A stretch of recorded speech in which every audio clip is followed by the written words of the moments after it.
రాజకీయాన్ని వ్యాపారం చేసిన మా సారాయి వీర్రాజు, అదేనండి మా CM Ramesh. 10th pass, inter failed.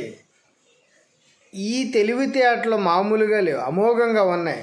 ఈ సారాయి కాసుకునే రోజుల నుంచి ఈ రోజున చంద్రబాబు బినామీగా అయిపోయాడు. అదే అట్ట చిన్న ఎగ్జాంపుల్ చెప్తాను. ఒక ప్రాజెక్ట్ ఇస్తాడు, దాని ప్రాజెక్ట్ విలువ 11 కోట్లు అనుకుందాం.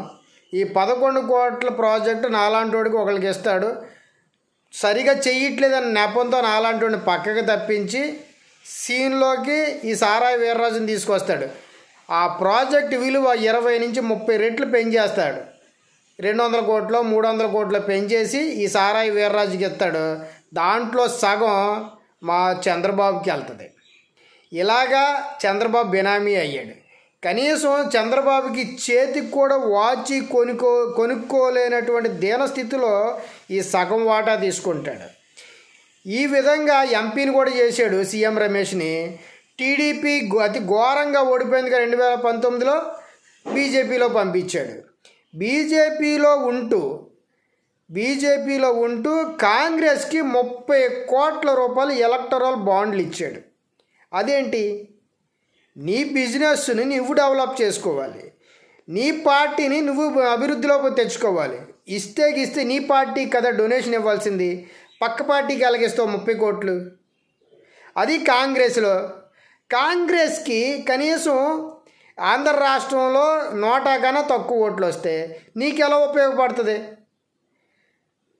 నాకైతే ఇక్కడ అసలు ఒక క్లారిటీ కుదరట్లా. ఆంధ్రాలో కానీ దేశంలో కానీ కాంగ్రెస్ లేదు. ఓకే, నాకు ఇప్పుడు అర్థమైంది ఏంటంటే షర్మిల కాంగ్రెస్లోకి వైఎస్ఆర్టీపీ పార్టీని కాంగ్రెస్లో విలీనం చేసి కాంగ్రెస్లోకి ఆంధ్ర రాష్ట్రానికి పీసీసీ సభ్యురాలుగా వచ్చిందా? దానికోసం 30 కోట్ల ఎలాగ ఎలక్ట్రల్ బాండ్లోనే 30 కోట్లు ఇచ్చావంటే చంద్రబాబు, మిగతా డబ్బు బ్లాక్ మనీ ఎన్ని 100 కోట్లు ఇచ్చి ఉంటావు? కేవలం జగనన్న మీద ద్వేషంతో ఏదో ఒక రకం జగనన్ననే ఎదుర్కోవడానికి వాళ్ళ చెల్లిని ఎరేసావా? ఇంకా షర్మిలకి ఎంత ఇచ్చి ఉంటావు? ఇప్పుడు కడపలో ఎంపీగా పోటీ చేస్తావా? లేకపోతే కడపలో జగనన్న మీద పోటీగా షర్మిలను దింపుతావా? ఎన్ని ఆశాలు వేసినా చంద్రబాబు నీ ఏదనుకున్నది విఫలమవుతుంది. కానీ ఇక్కడ ఈ సారాయి వీర్రాజు 30 కోట్ల రూపాయలు కాంగ్రెస్కి ఇచ్చాడు. మీరు చూస్తున్న జనాలందరూ కూడా గ్రహించాలి. ఇలాంటి రాజకీయాన్ని వ్యాపారంగా చేసినటువంటి సారాయి వీర్రాజు ఎన్ని 100 కోట్లు చేతులు మారినాయి. చక్కని బ్రోకరేజ్తో చక్కగా బ్రోకర్గా పనిచేస్తూ మామూలుగా సంపాదించలేదు ఇతను.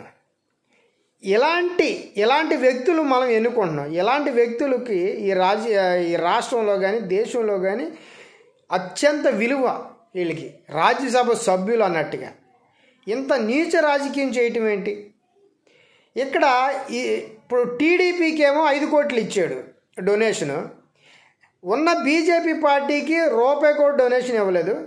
కాంగ్రెస్కి 30 కోట్లు డొనేషన్ ఎలక్ట్రల్ బాండ్ ద్వారా. అది ఎట్లాగా తీసుకోవాలి? ఇది రాజకీయాన్ని పక్కా వ్యాపారంగా మార్చేసాడు ఈ సారాయి వీర్రాజు.